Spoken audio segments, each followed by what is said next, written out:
चलिए मंगलाचरण करते हैं। णाणमयम् अप्पाणम् उवलद्धं जीर्ण मेण चैऊणयपरदव्वम् नमो नमो तस्य देवस्य। बोलिए श्री खजराट शांतिनाथ भगवान की जय। आचार्य गुरुवर विद्यासागर समय सागर जी महाराज की जय। आचार्य श्री कुंद कुंद स्वामी की जय। मुनिपुंगव श्री 108 सुधा सागर जी महाराज की जय।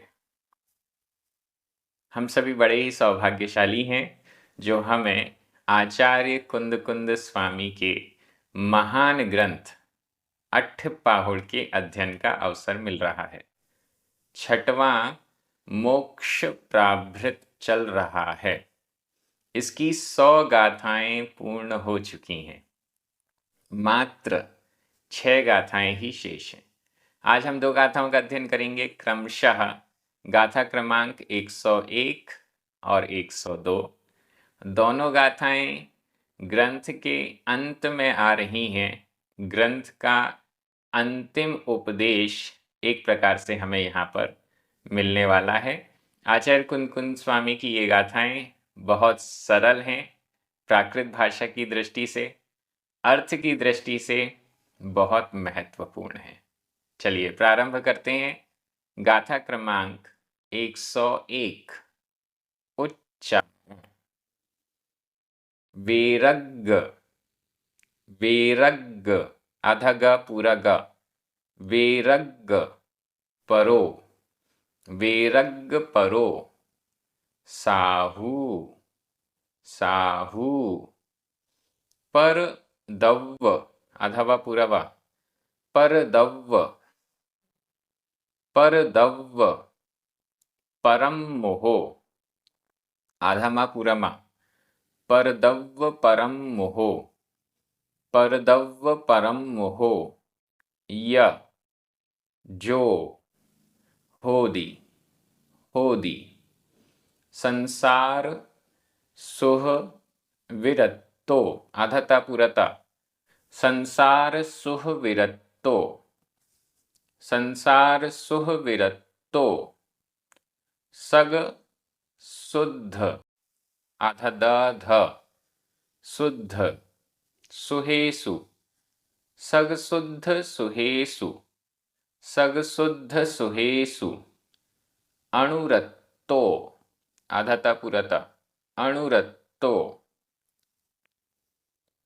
वेरग्ग परो साहू, वेरग्ग परो साहू, पर दव्व परम मोहो यजो होदी, पर दव्व परम मोहो यजो होदी, संसार सुह विरत्तो, संसार सुह विरत्तो, सग शुद्ध सुहेसु अणुरत्तो, सग शुद्ध सुहेसु अणुरत्तो।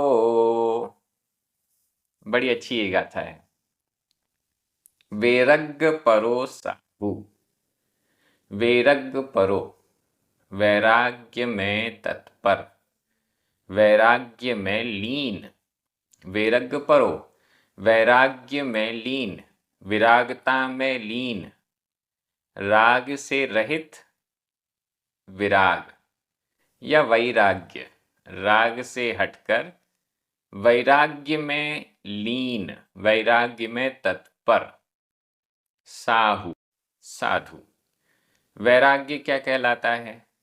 संसार के सुखों से जो उचट गया है, संसार के सुखों में जिसे अब अच्छा नहीं लगता है, वो कहलाता है वैरागी।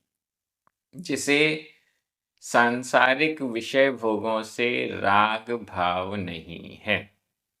वैराग्य, वेरग्ग परो वैराग्य में लीन, विरक्ति में लीन, विषय भोगों से जो विरक्त है, ऐसा साहू साधु, ऐसा साधु जो वैराग्य परो वैराग्य में लीन है। जो शब्द भी यहाँ पर दिया हुआ है लास्ट में, जो होदी, जो होदी, जो होता है, जो वैराग्य परो, जो वैराग्य में लीन साधु, पर दव्य परम मोहो।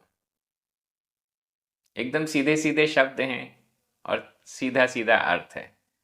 पर दव्य, पर द्रव्य, परम मोहो परांगमुख, पर द्रव्य से परांगमुख, पर द्रव्य से विमुख, पर द्रव्यों के प्रति कोई आसक्ति भाव नहीं, पर द्रव्य के प्रति कोई लगाव नहीं। वैराग्य में तत्पर हैं, वैराग्य में लीन हैं, विषय भोगों से, सांसारिक चीज़ों से कोई अनुराग भाव नहीं है, कोई लगाव नहीं है। परद्रव्य परम मोह, और जितनी भी परद्रव्य हैं, अपनी निज आत्मा, अपनी जो आत्मा है उसके अलावा जितने भी द्रव्य हैं वो सब परद्रव्य हैं। इन परद्रव्यों से परम मोह, परांगमुख, विमुख, इन परद्रव्यों के प्रति कोई आकर्षण नहीं, विमुख हैं। परद्रव्य परम मोह, परद्रव्य से विमुख। यह और जो होता है, जो ऐसा होता है। जो साधु वैराग्य परो, वैराग्य में लीन है, या और परद्रव्य परुम मोहो, परद्रव्य में परांगमुख है, विमुख है, परद्रव्यों में आकर्षित नहीं है, ऐसा होता है, ऐसा होता है। वह क्या कर रहा है, वो कैसा है? संसार सोह विरक्तो। यहाँ सो नहीं आया, लेकिन जो आया है तो सो हमें ऑटोमेटिक लगा लेना है। वह संसार सोह विरक्तो, वह साधु संसार सुख, संसार के सुख से विरक्तो, विरक्त है। संसार के सुख से विरक्त है, संसार के सुखों से अनुरक्त नहीं है, संसार के सुखों से ऊबा हुआ है। संसार के सुखों से उसे संसार के सुख की सच्चाई समझ में आ चुकी है कि ये सांसारिक सुख वास्तव में सुख है ही नहीं, ये तो सुखाभास हैं। सुख जैसे दिखते जरूर हैं लेकिन सुख नहीं है। इसलिए वो इन संसारिक सुखों से विरक्त है। संसार सुख विरक्तो, साधु के लिए कह रहे हैं। साहु शब्द यहाँ आ चुका है। गृहस्थ भी वैराग्य में तत्पर हो सकते हैं, वैराग्य होगा तब तो आगे बढ़ेंगे, लेकिन परद्रव्य से परांगमुख नहीं हो पाते हैं, क्योंकि अभी परिग्रह का त्याग नहीं है, पांचों पापों का त्याग नहीं है, तो परद्रव्य से परांगमुख नहीं है। परद्रव्य के कुछ जो खराब परद्रव्य हैं, संसार में ज़्यादा भटकाने वाली हैं, उनसे धीरे धीरे छूट रहे हैं। लेकिन जो साधु हैं वो तो वैराग्य में पूर्ण रूप से तत्पर हो सकते हैं, परद्रव्य से पूर्ण रूप से विमुख भी हो सकते हैं। और ऐसे जो साधु हैं जो परद्रव्य से पूर्णतया विमुख हैं, वैराग्य में लीन हैं, वे संसार सुख विरक्तो, वे संसार के सुख से विरक्त होते हैं। संसार के सुख उन्हें अच्छे नहीं लगते, संसार के सुखों की सच्चाई वो जान चुके हैं, समझ चुके हैं। स्वर्ग मिले, भोग भूमि में जाऊं, बड़े बड़े पद मिलें, ऐसे सांसारिक सुखों की इच्छाएं, चाह उनको नहीं होती है। संसार सुख विरक्तो, संसार के सुख से वो विरक्त हैं। सग शुद्ध सुहेसु, सग स्वकीय, निज, अपने, शुद्ध, शुद्ध, सुहेसु सुखों में, निज शुद्ध सुखों में, अपनी स्वयं के शुद्ध सुखों में अनुरक्तो, अनुरक्त है, अनुरक्तो, अनुरक्त है। वह साधु अपने ही शुद्ध सुखों में अनुरक्त है, अपने ही शुद्ध सुख की भावना है, संसार के सुखों में विरक्त है, संसार के सुखों से कोई मतलब नहीं, ये तो बहुत छोटे हैं, ये तो सुख जैसे दिखते बस हैं, असली नहीं है। असली सुख क्या है? सग शुद्ध निज शुद्ध सुख। इन सुखों में अणुरक्तो अनुरक्त है वह साधु, संसार के सुखों से विरक्त और अपने शुद्ध आत्मा वाले सुखों में अनुरक्त होता है। गाथा एकदम सिंपल, सीधी सीधी, सारे शब्द एकदम सरल हैं। इससे कुछ बातें हम जो समझ पा रहे हैं, सबसे पहली बात कि जो साधु हैं वे सांसारिक सुखों से विरक्त होते हैं और आत्मीय शुद्ध सुखों में अनुरक्त होते हैं। ये तो पक्का है। क्यों? सारे साधु ऐसे नहीं होते। जो वैराग्य में लीन हैं और पर द्रव्य से विमुख हैं, ये दो विशेषता जिन साधुओं में होती है, वो साधु संसार के सुख से विरक्त और निज शुद्ध सुखों में अनुरक्त होते हैं। बहुत बड़ी बात है ये। हम सोचते हैं कि हम गृहस्थी में रहते हुए सांसारिक सुखों से छूट जाएं, ये पॉसिबल नहीं है। हम सोचते हैं गृहस्थ में रहते हुए हम अपनी शुद्ध आत्मा के सुख में अनुरक्त हो जाएं, भावना हो सकती है, लेकिन वैसा नहीं हो सकता, क्योंकि इस गाथा में ये क्लियर है। ऐसा कौन कर सकता है? देखिए, अर्थ आपने देखा है, ऊपर लिखा है जो ऐसा साधु है वह संसार सुख से विरक्त होता है, वह निज शुद्ध सुखों में अनुरक्त होता है। हम गृहस्थ हैं, हम वैराग्य में तत्पर हैं या नहीं, कोई ठिकाना नहीं है। परद्रव्य से विमुख हैं या नहीं, बिल्कुल भी नहीं है। अभी तो परद्रव्य को हमने पहना हुआ है, अभी तो परद्रव्य से अनुराग बना हुआ है। मोबाइल हमारे हाथ में है, परद्रव्य से अनुराग बना हुआ है। जब तक ये परद्रव्य से अनुराग नहीं छूटेगा, वैराग्य में लीनता नहीं आएगी, तब तक निज शुद्ध सुखों में अनुरक्ति भी नहीं आएगी।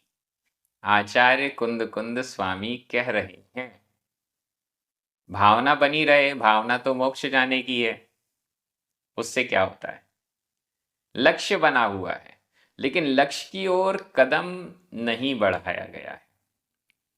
तो ये बात तो एकदम स्पष्ट है।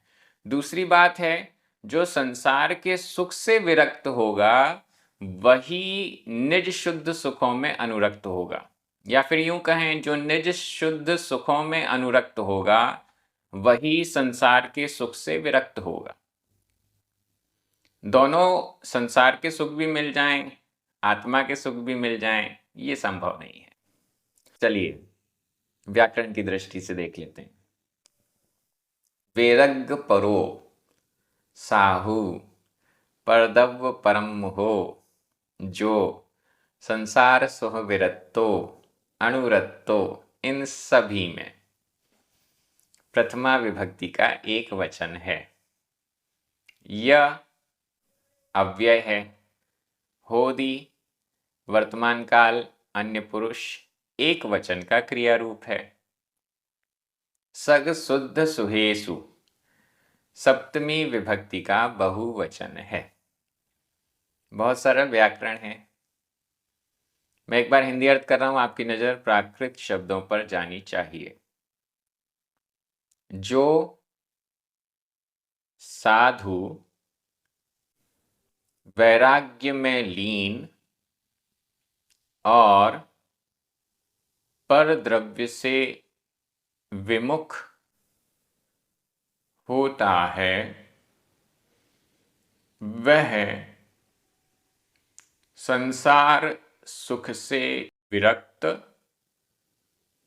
निज शुद्ध सुखों में अनुरक्त होता है। बड़ी अच्छी गाथा, साधु ही ऐसा कर सकते हैं। अगली गाथा को देखिए, वो भी बहुत अच्छी है। गाथा क्रमांक 102। उच्चारण।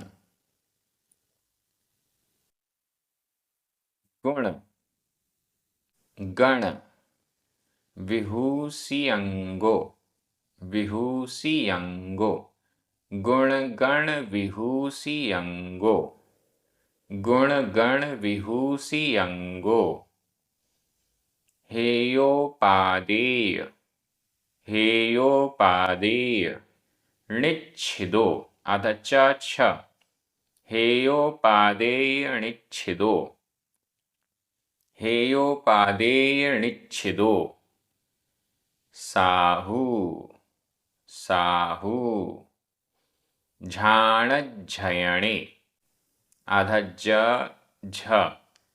झाणज्झयणे झाणज्झयणे सुरदो सुरदो सो सो पावै पावै उत्तमम् अधता पुरता उत्तमम् ठाणम् ठाणम् गुणगण विभूषियंगो गुणगण विभूषियंगो हेयोपादेयनिच्छिदो साहू हेयोपादेयनिच्छिदो साहू झाणज्झयणे सुरदो झाणज्झयणे सुरदो सोपावै उत्तमं ठाणम् सोपावै उत्तमं ठाणम् सो पावै उत्तमम ठाणम। सो वह पावई प्राप्त करता है वह प्राप्त करता है। किसको प्राप्त करता है? उत्तमम ठाणम उत्तमम उत्तम ठाणम ठाण स्थान उत्तम स्थान को प्राप्त करता है उत्तम पद को प्राप्त करता है सर्वोत्कृष्ट अवस्था को पावई प्राप्त करता है। उत्तम स्थान कौन सा है? सर्वश्रेष्ठ स्थान कौन सा है? मोक्ष निर्वाण। मोक्ष ही सबसे उत्तम है सर्वश्रेष्ठ है। इस उत्तमम ठाणम उत्तम ठाणम स्थान को मोक्ष स्थान को पावई प्राप्त करता है सो वह मोक्ष रूप उत्तम स्थान को प्राप्त करता है। कौन प्राप्त करता है? देख लेते हैं। बहुत सारे विशेषण हैं। गुण गण विभूषियंगो पहला, हेयोपादेयनिच्छिदो दूसरा, झाणज्झयणे सुरदो तीसरा। इन तीन विशेषणों से सहित साहू साधु साहू साधु उत्तमम ठाणम उत्तम स्थान को पावई प्राप्त करता है। जो इन तीन विशेषणों से सहित साधु है सो वह उत्तमम ठाणम उत्तम स्थान को उत्तम श्रेष्ठ मोक्ष रूप स्थान को पावई प्राप्त करता है। मोक्ष साधु ही प्राप्त करेंगे। कैसे साधु प्राप्त करेंगे? विशेषण देखिए।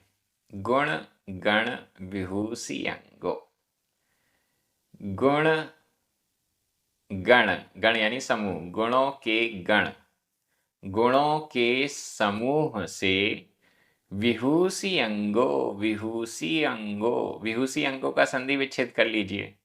विभूषिय या में छोटा आ, अंगो छोटा आ, ये दो छोटे आ मिलकर बड़ा आ हो गया। लेकिन यहाँ बिंदी है, बिंदी का मतलब है कि वो आगे वाले वर्ण के साथ अंगा वाला जो आधा है, आधा वर्ण, वो यहाँ जुड़ा हुआ है, अक्षर, संयुक्त अक्षर हो गया ये। इस कारण से ये वापस छोटा हो गया। हम ऐसा समझ सकते हैं कि जहाँ पर बिंदी लगी हुई है, उसके जिस शब्द पर, जिस अक्षर पर बिंदी लगी हुई है, वो दीर्घ नहीं हो सकता प्राकृत में, वो ह्रस्व होगा। तो इस दृष्टि से विभूषीय अंगो, विभूषी अंगो, विभूषीय विभूषित, अंग वाला, स्वरूप वाला, गुणों के गण से, गुणों के समूह से विभूषित अंग वाला। अलंकारिक शब्दावली है। गुणों के गण यानी गुणों के समूह से विभूषित अंग वाला साधु उत्तमम ठाणम पावई, उत्तम स्थान को प्राप्त करता है। जो साधु गुणों के समूह से विभूषित अंग वाला है, मतलब गुणों के गण से सहित है, गुणों के समूह से जो सहित है, ऐसा साधु, बहुत सारे गुण जिसके अंदर विद्यमान हैं, ऐसा साधु उत्तम स्थान को प्राप्त करता है। ये पहला विशेषण हो गया, गुणों के समूह से विभूषित अंग वाला। दूसरा विशेषण हेयोपादेय निच्छिदो, यहां पर भी संधि विच्छेद कीजिए। हेयोपादेय, हेय या में छोटा आ, उपादेय उ, आ और उ मिलकर ओ हो गया। हेय उपादेय, हेयोपादेय, हेय छोड़ने योग्य, उपादेय ग्रहण करने योग्य। इसको जिसने निच्छिदो निश्चित किया हुआ है, जिसने निर्धारित किया हुआ है, जिसने निश्चित किया हुआ है कि क्या तो हेय है, छोड़ने योग्य है, और क्या उपादेय है, ग्रहण करने योग्य है। हेय और उपादेय की बुद्धि जिसमें है, हेय और उपादेय का विवेक जिसमें है, हेय और उपादेय को जो निश्चित कर चुका है, सारी वस्तुओं को क्या क्या छोड़ने योग्य है और क्या क्या ग्रहण करने योग्य है, इस बात का निर्णय जो कर चुका है, ऐसा साधु उत्तमम ठाणम पावई, उत्तम स्थान को प्राप्त करता है। हेय और उपादेय की बुद्धि।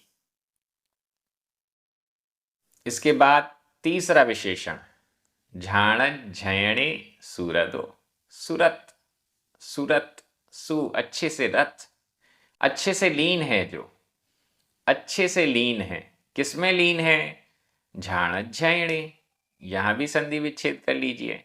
झाण अड़ा में छोटा आ, अझयणे छोटा आ, दो छोटे आ मिलकर बड़ा आ हुआ, लेकिन आधा जा और झा ये संयुक्त अक्षर है, और संयुक्त अक्षर से पहले दीर्घ स्वर नहीं हो सकता, दीर्घ का ह्रस्व हो जाएगा। झाण अझयणे, झाणझयणे। झाण ध्यान, अध्ययने अध्ययन, ध्यान और अध्ययन में, ध्यान और अध्ययन में जो सूरदो अच्छे से रत है, अच्छे से डूबा हुआ है, सुरत है, अच्छे से डूबा हुआ है, ध्यान और अध्ययन में ही जो डूबा हुआ है, या तो ध्यान करेंगे और जब बाहर निकलेंगे तो अध्ययन करेंगे। ध्यान का मतलब हो गया प्रैक्टिकल, और अध्ययन का मतलब हो गया थ्योरी। जो अध्ययन में, थ्योरी में उन्होंने पढ़ा है, उसका ध्यान में प्रैक्टिकल करेंगे। ध्यान और अध्ययन में ही जो सुरत है, अच्छे से लीन है, सो वह साधु उत्तमम ठाणम, उत्तम स्थान को पावई प्राप्त करता है। ऐसे साधु मोक्ष को प्राप्त करते हैं। ऐसे साधु मोक्ष को प्राप्त करते हैं जो गुणों के गण से विभूषित हैं, जो हेय और उपादेय को निश्चित किए हुए हैं और जो मात्र ध्यान और अध्ययन में ही डूबे हैं, ऐसे साधु उत्तम स्थान को पावई प्राप्त करता है। बहुत अच्छी ये गाथा है, साधुओं की दृष्टि से है। हम भी जब साधु बनेंगे तो कोशिश करेंगे कि ऐसी ऐसी विशेषताएं हमारे अंदर भी आएं, ऐसी हम साधना करेंगे और फिर उत्तम स्थान को भी प्राप्त करेंगे। ऐसी भावना हमारे अंदर होनी चाहिए। व्याकरण की दृष्टि से गुण गण विभूषि अंगो हेयोपादे निच्छिदो साहु सुरदो सो, ये सभी प्रथमा विभक्ति के एक वचन हैं। यहाँ पर सुरदो रदो यह भूतकालिक कृदंत का अनियमित प्रयोग है। इसके अलावा निच्छिदो यह भी भूतकालिक कृदंत का अनियमित प्रयोग है। झाण झयणे सप्तमी विभक्ति का एक वचन है। पावई वर्तमान काल अन्य पुरुष एक वचन का क्रिया रूप है। उत्तमम ठाणम द्वितीय विभक्ति के एक वचन। मैं एक बार हिंदी अर्थ कर रहा हूं, आपकी नजर प्राकृत शब्दों पर जानी चाहिए। जो साधु गुणों के समूह से विभूषित अंग वाला है, हेय और उपादेय को निश्चित किया हुआ है और ध्यान और अध्ययन में अच्छे से लीन है, वह उत्तम स्थान को प्राप्त करता है। बहुत अच्छी ये गाथा। बस 4 गाथाएं शेष हैं और हमारा ये 6वां मोक्ष प्रावृत भी पूर्ण हो जाएगा। आप सभी बहुत अच्छे से अध्ययन कर रहे हैं। इसी प्रकार से ये क्रम आगे भी जारी रहेगा। अपने मित्रों को, परिचितों को इस स्वाध्याय से जोड़िए। YouTube चैनल को सब्सक्राइब करवाइए। चिन्वाणी स्तुति करें। 9 बार नमोकार मंत्र पढ़ें। सभी को जय जिनेंद्र।